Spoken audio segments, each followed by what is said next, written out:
Hey viewers, welcome back to Ray of All Trades. We got another MS310 on the bench today. This one's in really good condition, except for the chain brake being broke. Muffler doesn't look overheated. The case and everything else is really clean. Chain is extremely dull, and that might be why the bar looks so burnt. The chain runs fairly smooth. The complaint that I got was that it was a no start. That's really the only information I got on it. Let's just check it over real quick. It's got some gas in it. It actually smells pretty old. I've definitely smelled worse, but this one does smell, or the tank smells old. There's not a whole lot of gas in it, if any.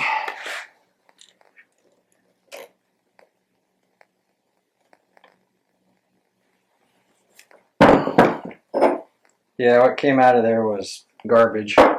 Tell you what, I'm going to put a little bit of regular fuel in it, slosh it around. By regular, I mean some fresh fuel. Just a little bit. Just slosh it around. Try to get that cleaned out of there. When I see a saw in this kind of condition, the first thing I suspect, unless it was straight gassed, and the compression wouldn't quite feel like that if it was straight gassed, is usually it's just got bad fuel in it.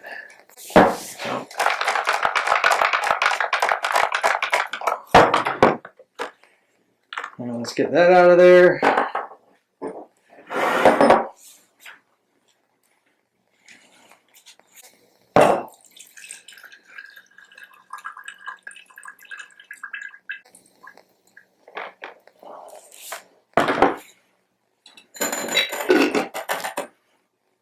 Yeah, even that with my fresh fuel actually looks really dirty. Just put a rag down inside there. And the tank looks that bad as far as, you know, dirt and whatnot. I like to just try to absorb as much as I can, and then I take a air nozzle and just blow it around in there. Keep your hand over it so that nothing sprays out. Safety glasses, keep your hand over it. Use a long reach style nozzle.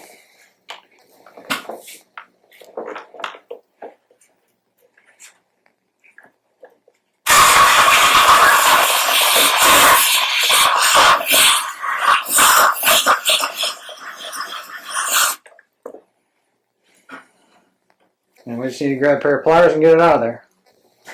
Whenever you do this, I always try to use a rag that's not going to just fall apart as soon as it gets wet.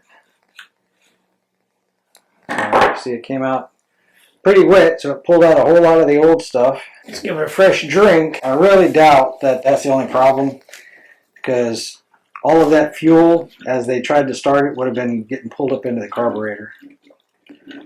So I'm fairly confident we're going to want to clean out the carb. Hoping that the gaskets are okay.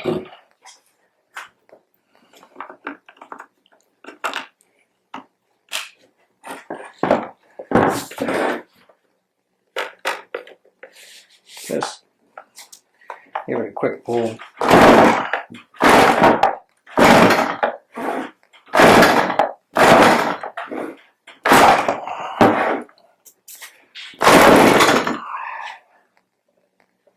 She might actually run.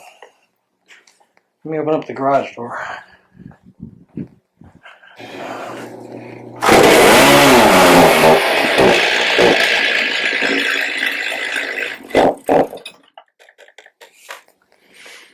Well, she tried to run. It was bogging down pretty bad.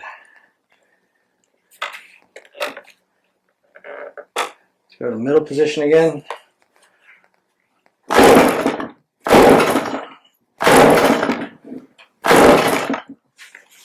Okay.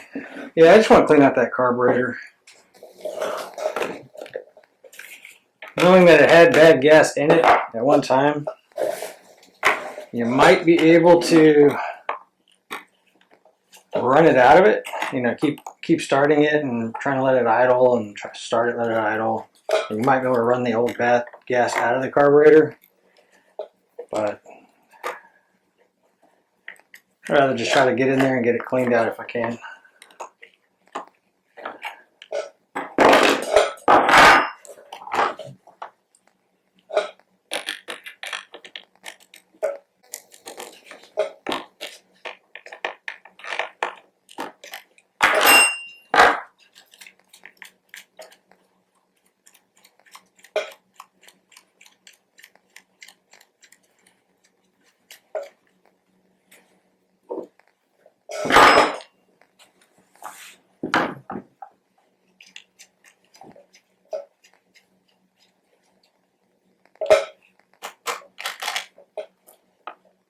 pull the throttle up, and this bar just pulls right up out of there.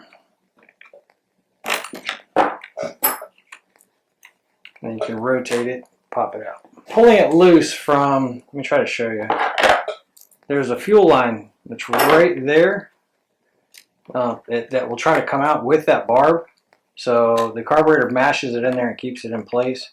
So we're just going to pull this out, push that fuel line in, and we're going to be pulling out this dust cover tube as well for the adjustment screws.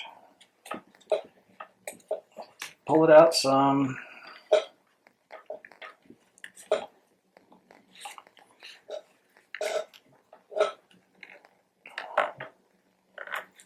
And then underneath this carburetor is another one of these barbs that is connected to the impulse line. We'll see it here in just a second.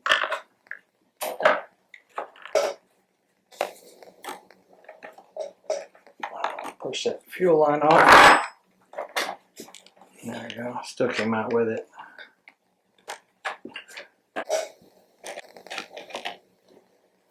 This is our breather. Just going to pull it out of here. I'll leave it attached to that. Not bad practice to that way. The gap on that spark plug looks a little bit big. I want to check that. Hold on. Okay, let's see. Oh yeah, that spark plug is sitting at 42 thousandths, and it's supposed to be 30. It's supposed to be way down here. Being that it's this wet and H&H L7T, I'm going to go out on a limb and say, since this aftermarket spark plug wasn't gapped, that stresses the coil, by the way. It stresses it quite a bit. And we're just going to go ahead and put a NGK in it as well. Let's go ahead and get the carburetor apart and see what it looks like.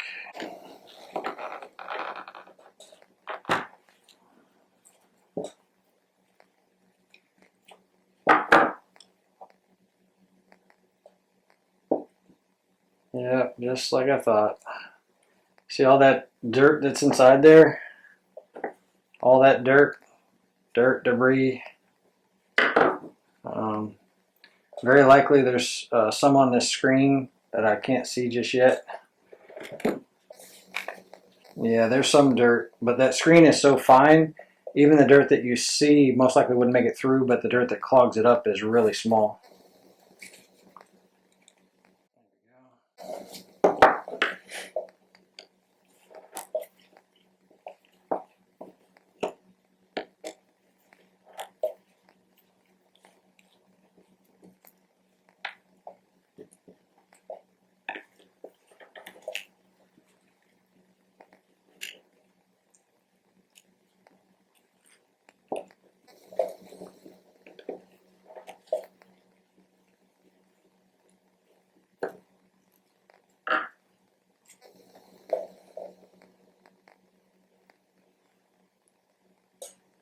Alright, so the fuel before it just dumped out looked kind of brown, but it was hard to tell.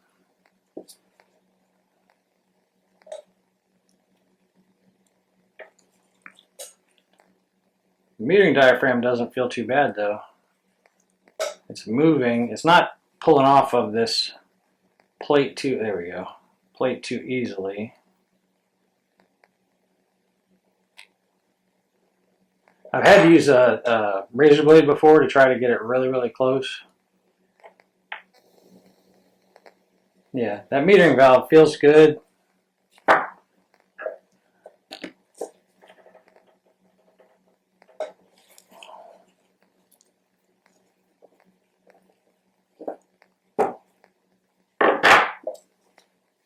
Very carefully let that go.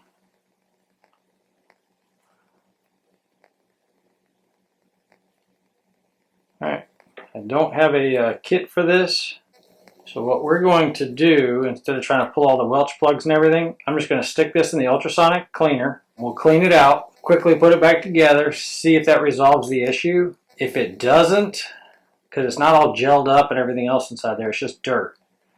If it doesn't resolve the issue, then I'll have to go ahead and get a kit, and then we would pull out the two mixture screws, get a really deep cleaning on it. But that ultrasonic cleaner, I think, will do the trick on this one.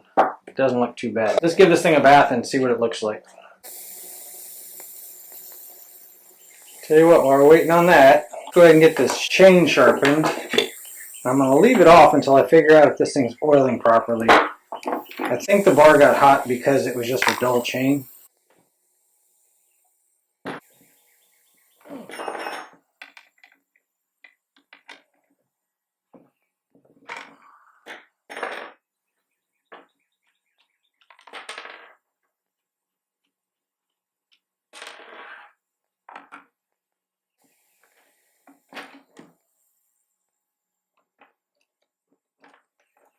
The oil comes up right through here, so after I start it, I'm going to verify the oil is coming out of there.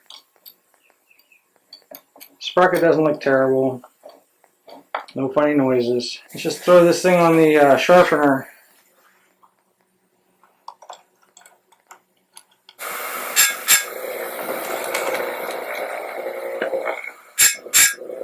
Some of the dirt came from the outside of the carburetor, and see, it did quite a bit to it. Let's get this emptied out.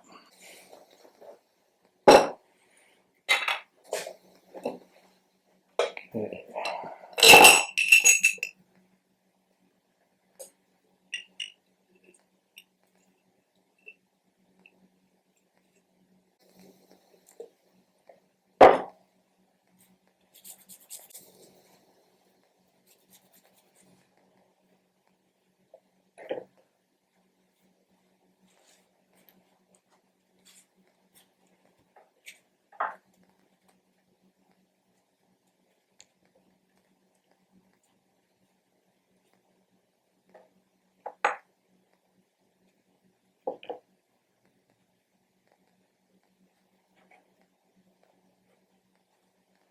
That's the needle.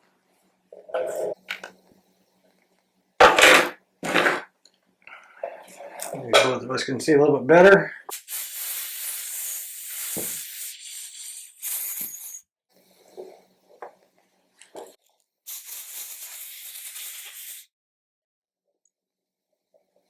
Alright, for this one, you really don't want to blow high pressure through these holes.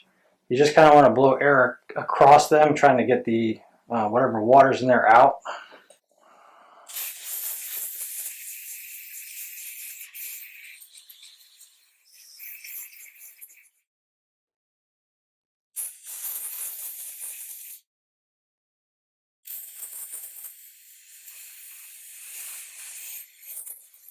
I usually blow air from the seat side through and I have my finger over the top of that screen so it doesn't go flying. If there's a rubber ring on some of those seats, it will go flying across the room. That's fairly clean. Cleaner than it was anyhow. Get it reassembled. Okay, so I'm going to put the spring back in place. The return spring for the needle and seat. I'm going to drop the needle into the holder, and I'm going to use 4 hands in the space of only 1 to try to get this to seat in there. If you get everything lined up, a lot of times it's not terrible.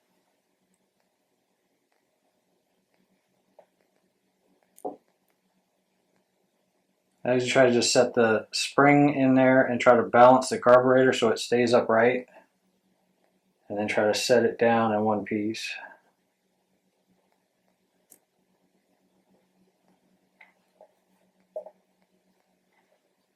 And then while I'm holding that down, drop the retaining screw back in.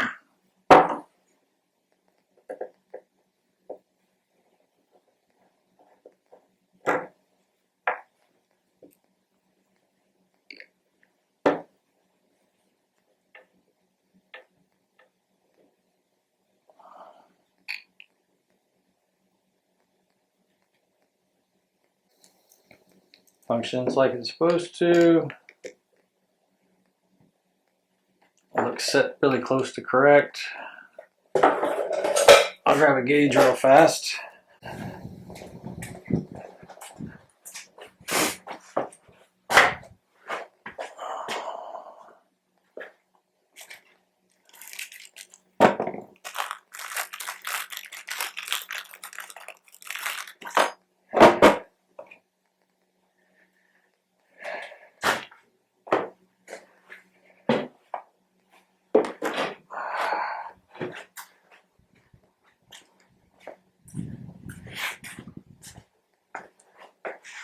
Alright.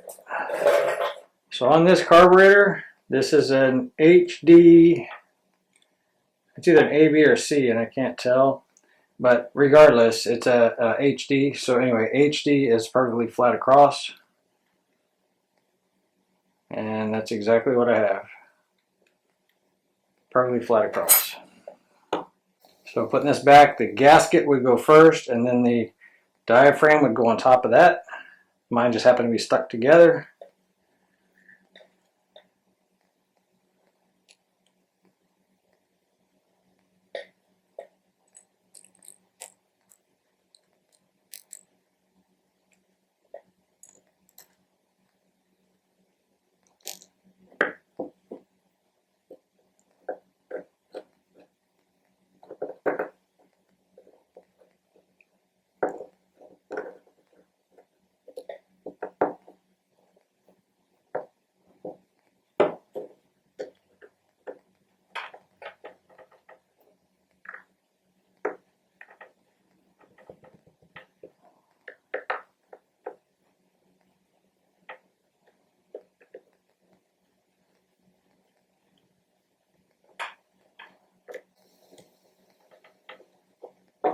Okay, next is the gasket.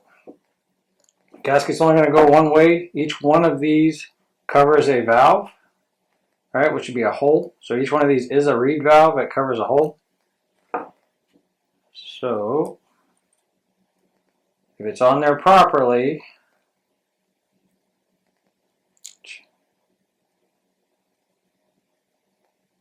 that one's not.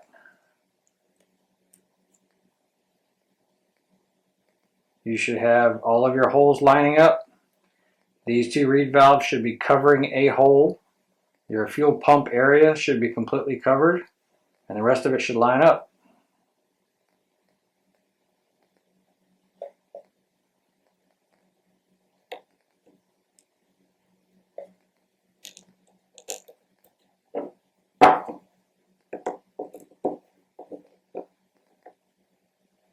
These wall burrs are super easy.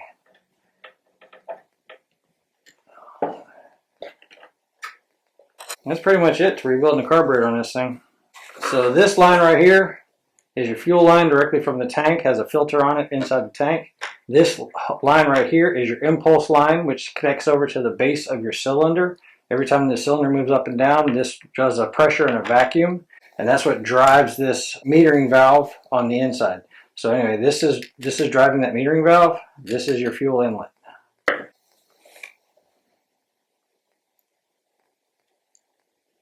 Just going to set these in place so that when it goes in there, you can get it all in one shot. So this is going to go into those two grooves.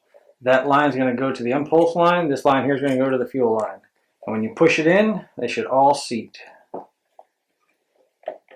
If it doesn't go fairly smooth and easy, see if you've got something bound up.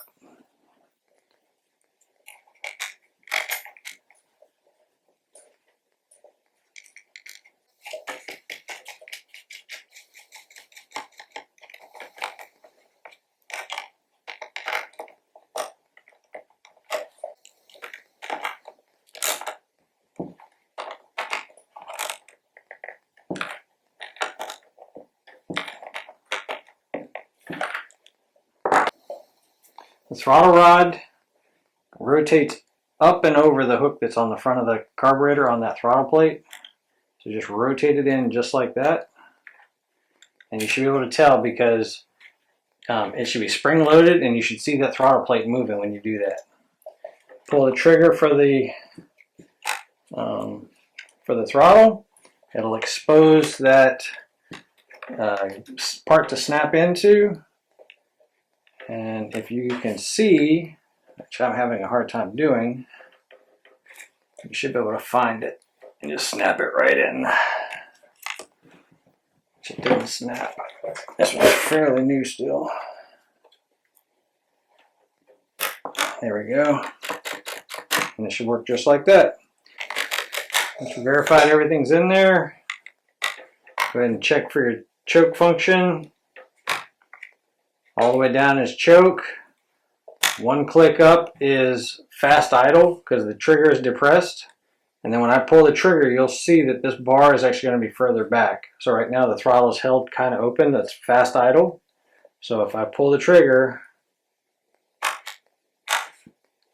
now this comes back further, and of course this reset too. And then this is your kill switch. So if you put your master control lever all the way up, this metal bar touches that metal tab, and that's what grounds out your coil. Blow the dirt off of this real quick. Clean your air filter. Drop it back in place.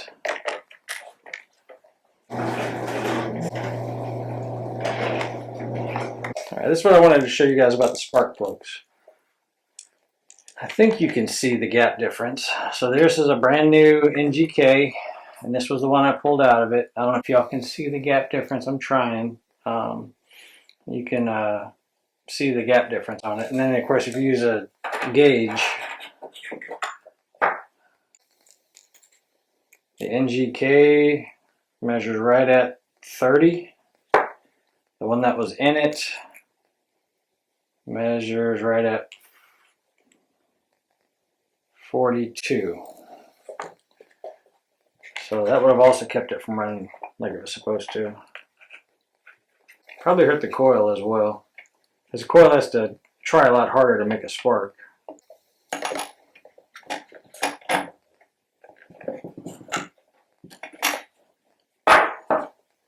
Let's put that back together. Alright, so right now we're in summertime, so you want the, that's a snowflake, and that's the sun, right? So that's how it sets on there. So if it was on the summertime or the wintertime one, it would be covering this area, which would allow more heat to build up in here. Make it run better. Put all that back together.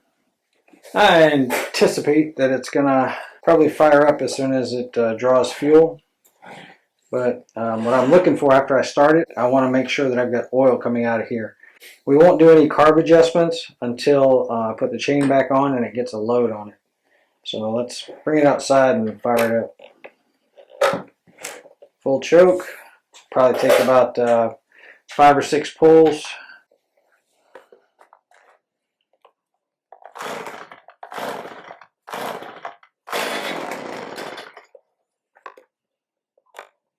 One click up because it tried to start.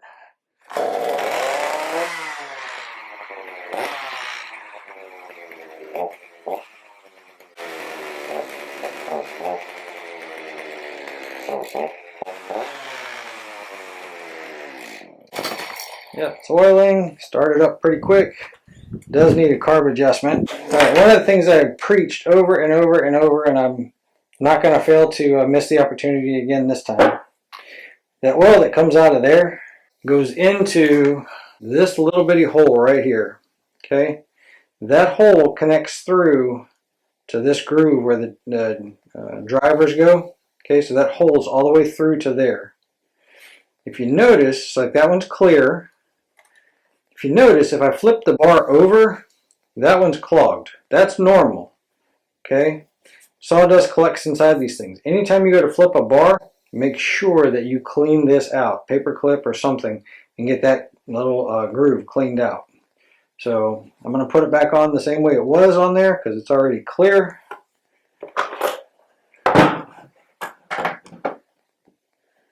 Chain was on there pretty tight, so we're going to go ahead and loosen this up right off the bat so that I can get the chain on there.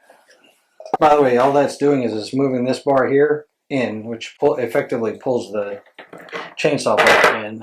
Sharp chain on it. Set it in the clutch drum, just like that. And then I'm going to adjust part of this so you guys can see it in action. What you're doing when you loosen up those two bar nuts is allowing this bar here to slide in relation to this. So as it's tightening up, all it's doing is just moving this pin forward. Okay, we'll get it somewhere close, and then I just wanted to show you guys what it looked like. So So always make sure that that's seated in properly.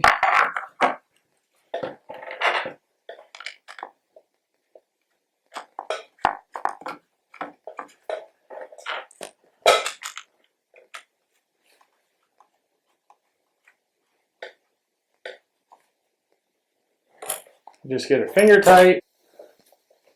I adjust it until it just touches.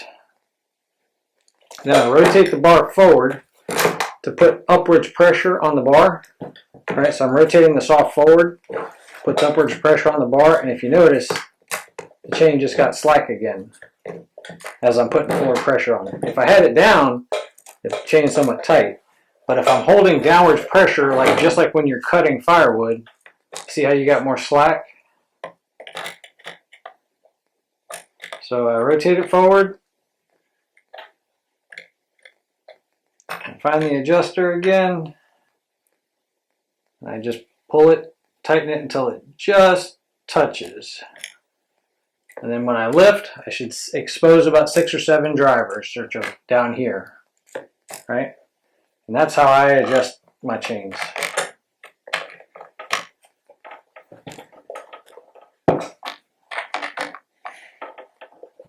I check tension of the chain every single time I fill it up with gas and oil. And every 2 tanks, I take a hand file and I just give a couple of strokes on each one of the chains. And a sharp chain on a saw will keep the motor running cooler, keep the bar lasting longer, and it'll make easier work for yourself. I have to wait till tomorrow to tune this thing so that I'm in the sunlight and you guys can see. And something I am going to work on real quick, this cracked safety brake. See how that's cracked? I'm going to see what a brand new one costs because that's what it needs. But I also want to try out my plastic welder and see how it does. So just for fun.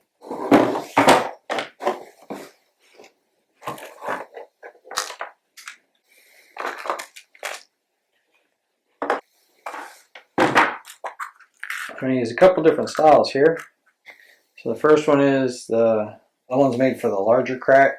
And I want to hit that on this side right here. So try to put it in place, figure out where you want it.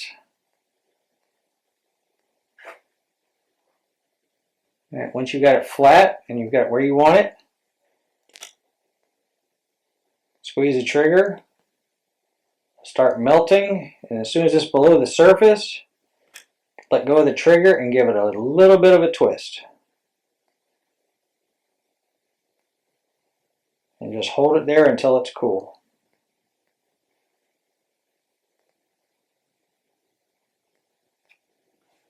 Okay. And it's already considerably stronger. I'm going to go ahead and use another one of these larger ones right here.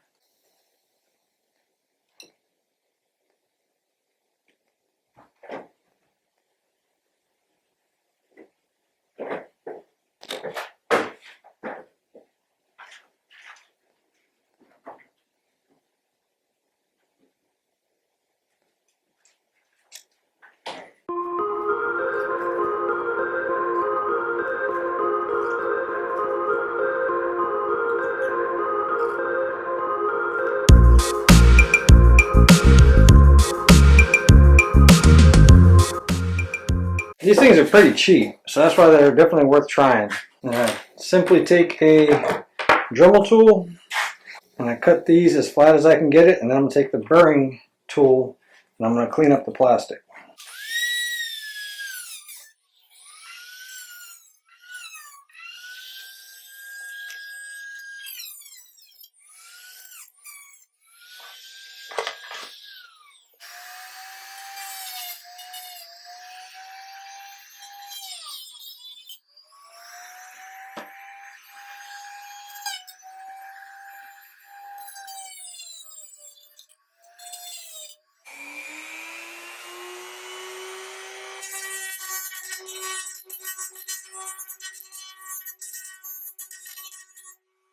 Alright, so it's the next day. Forgot to hit record as I was adjusting. Let me just talk it through real quick. The limiters are still on here, so literally I just set them both to middle for H, middle for L.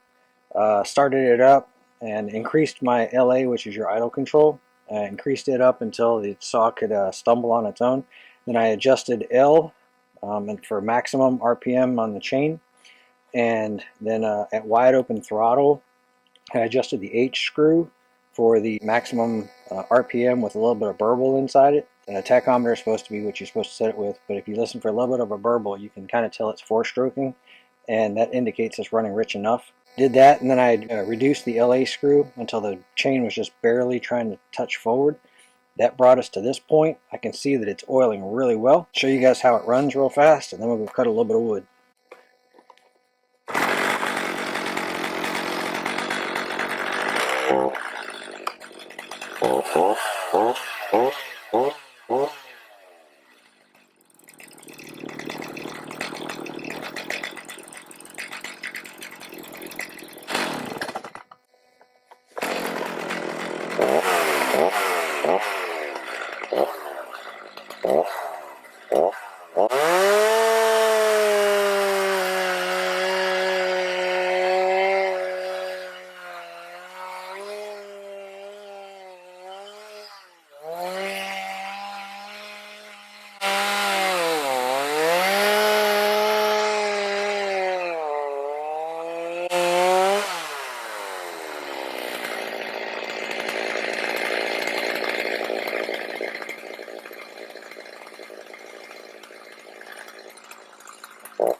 Alright, other than the chain needing to be sharpened up a little bit better, and probably the raker is taken down is what my problem is. So I'll get a raker gauge and adjust that up.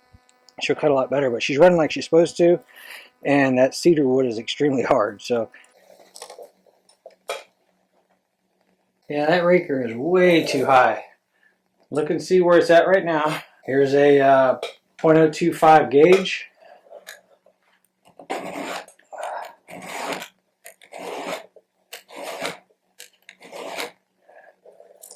Can you tell how much I had to take off of there? It did come up to a flat point.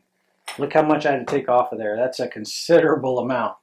So basically the raker keeps the tooth from getting too far into the wood. These rakers have been never touched, even though the chain was sharpened. And I was guilty of it too. I just literally sharpened them, assuming that since I wasn't taking much meat off, I was just really putting an edge on it, that I'd have been okay. But yeah, these rakers were way off. Yeah, it caught me too. All right, let's see how she cuts with the rakers taken care of.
Not bad, little 310 on a cold start. No parts you need to repair.